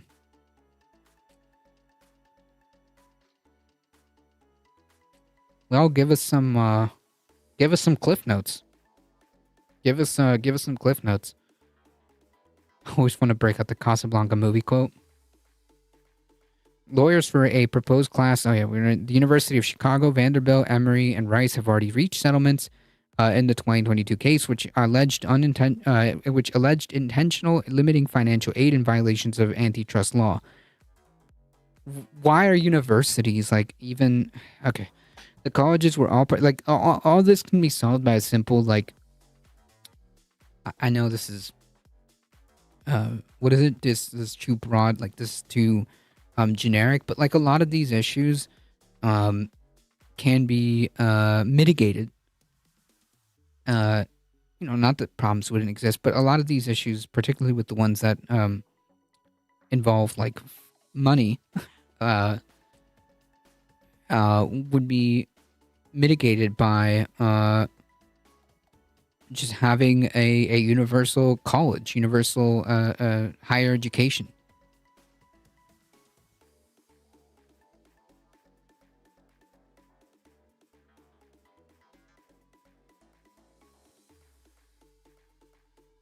The colleges were all part of a group called the 568 Presidents Group, named after the Section 568 of Improving America School Act of 1994, which states it's not unlawful for institutions of higher education to use a shared formula of awarding financial aid, so long as they practice need-blind admissions, meaning financial need was not considered when deciding whether to admit students. They despise their own narcissist psychopath married to each other.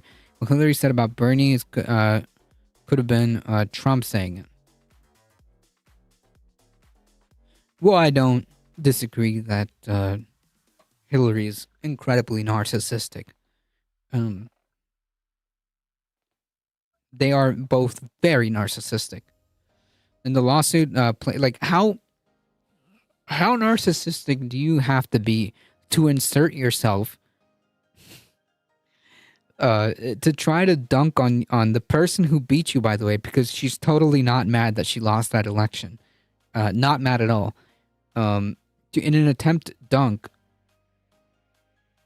in the context of an election she lost anyways. Okay. In the lawsuit, plaintiffs alleged these colleges agreed among themselves on how to calculate need-based financial aid to reduce or eliminate price competition between members of the 568 Presidents Group, the lawsuit states, and ensure families pay the maximum that they are capable of paying. The 568 Presidents Group dissolved in the midst of the litigation. The schools, including those that have reached settlements, have denied any wrongdoing. Yeah, press X to doubt. Yale and Emory said they would each pay $18.5 million. Brown agreed to pay $19.5 million, and Columbia and Duke University both would pay $24 million. The amount of Vanderbilt's settlement has not been disclosed. The University of Chicago, which was the first school to settle, because, they didn't do anything wrong, planned to pay $13.5 million. The remaining defendants are Cornell University, University of Pennsylvania, Georgetown, Caltech, Northwestern, Dartmouth, and University of Pennsylvania. The University of Pennsylvania, Yale University, Johns Hopkins, Really? Johns Hopkins too? Duke University, the Massachusetts, and MIT, and Notre Dame. One of the plaintiffs' lawyers, Robert Gilbert, in a statement, urged leaders of other schools to resolve the overcharges to middle class and working class students. Brown, in a statement, said it decides student aid independently and in alignment with their own institutional methodologies for determining needs. Spokespeople for Columbia, Emory, and Yale said that settling allowed the schools to move past the case and focus on their academic missions. But, did nothing wrong. Duke did not immediately respond for a request for comment. Matthew Kennelly, the U.S. District Judge, must still approve the settlements. He declined to dismiss that lawsuit in 2022. A similar lawsuit was brought against MIT and its fellow Ivy League private elite schools in 91. In that case, a federal judge ruled against the universities for violating antitrust laws by participating in a decades-long conspiracy together to fix tuition amounts. Again, not that everything would be waved away with a magic wand, but man, a lot of these things could have been mitigated. If we had a public higher education across the board, like it's just standard, everyone has the access and ability to go to college. Making the cost to attend any of these schools relatively the same. After the lawsuit was filed, all universities except MIT agreed to sign a consent decree agreeing to stop these price-fixing activities. Cool. Phenomenal meme.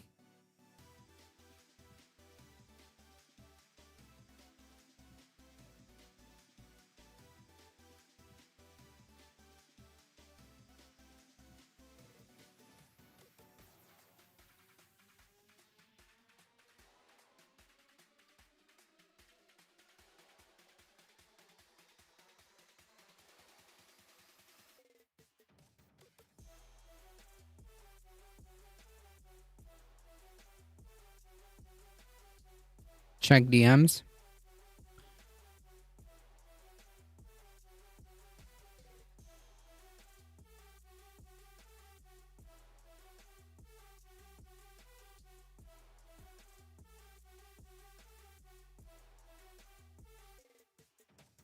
$47.10. It goes about $49.20. $47.10. Fight for our Whoa. futures, not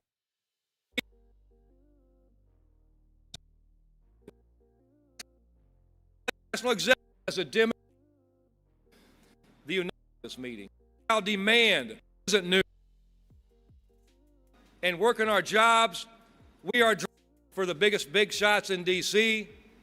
It's a strategy session. It's a war room. And it's a refuge. It's a place to think about the big picture and take some power back for the little guy.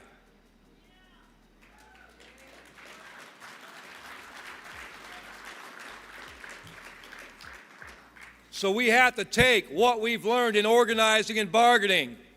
We have to take the issues that matter to the working class and poor. And we have to make our political leaders stand up with us.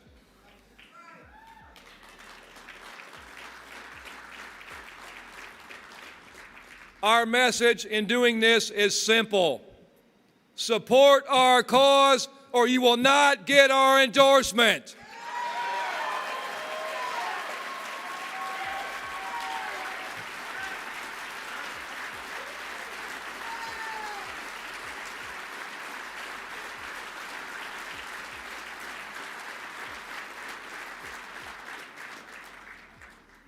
You know, as I said last Monday, we celebrated Martin Luther King Day. And what Dr. King taught us is that the fight for economic and social justice is not bound by space or time. We don't stop our fight for justice at the workplace. We don't stop our fight for justice because it's not the right time. When and where there's a war, whether it's Vietnam or in Gaza, we call for peace.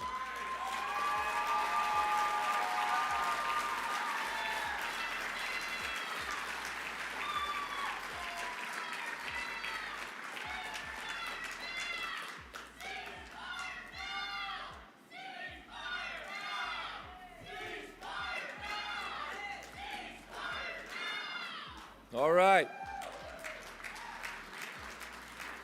When and where there is corporate greed, whether at a lunch counter or in a Tesla plant, we call for our fair share. When and where there is injustice, we call for justice. We stand up for humanity.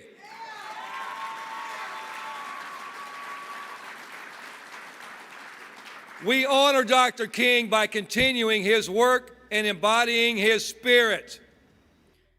Yeah, I mean, you know, based on what he's saying, like maybe he did get some assurances and was like maybe two things happened here.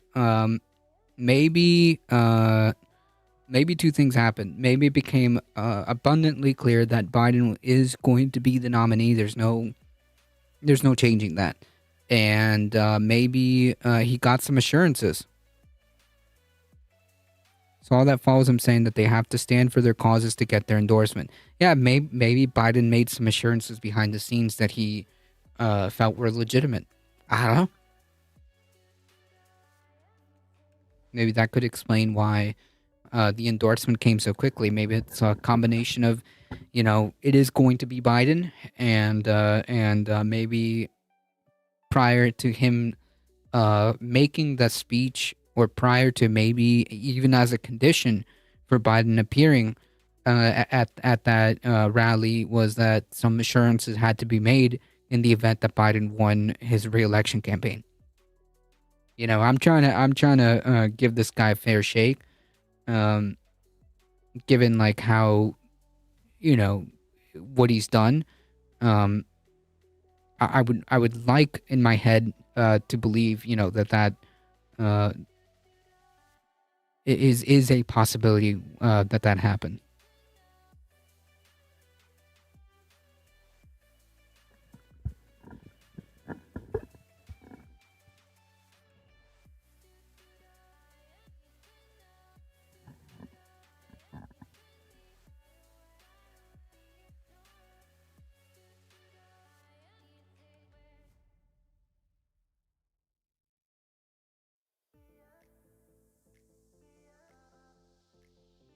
I'll hold out for more info on the details, but I'm not assured this is so under wraps. Yeah. You may be you may be right. I don't know.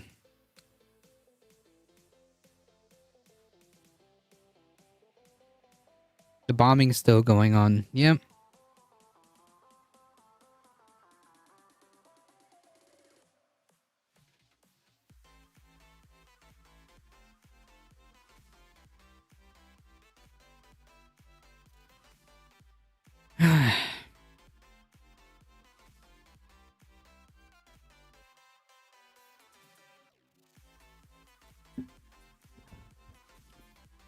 Folks, we made it.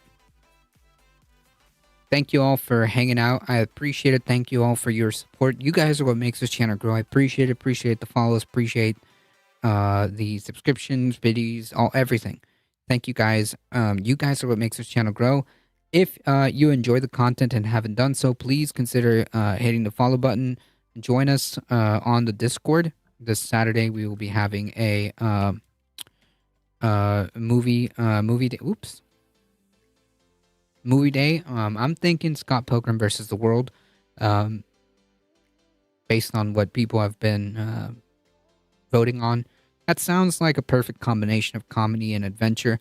And I haven't seen that movie in a while. So if you want to stop by 6 p.m. Eastern this Saturday. Also, don't forget, like the stream, do the YouTube, spread the word.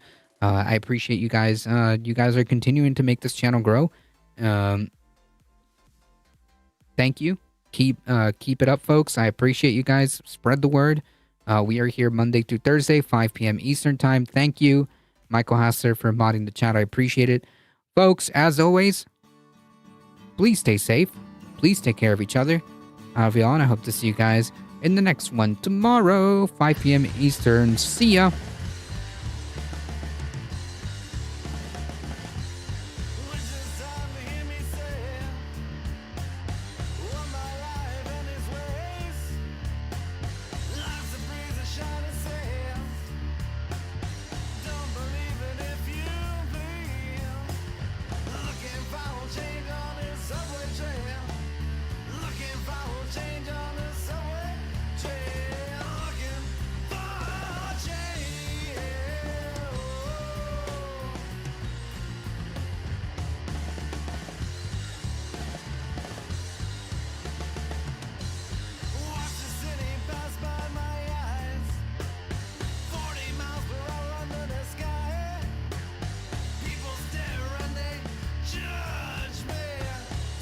Hang tight, folks.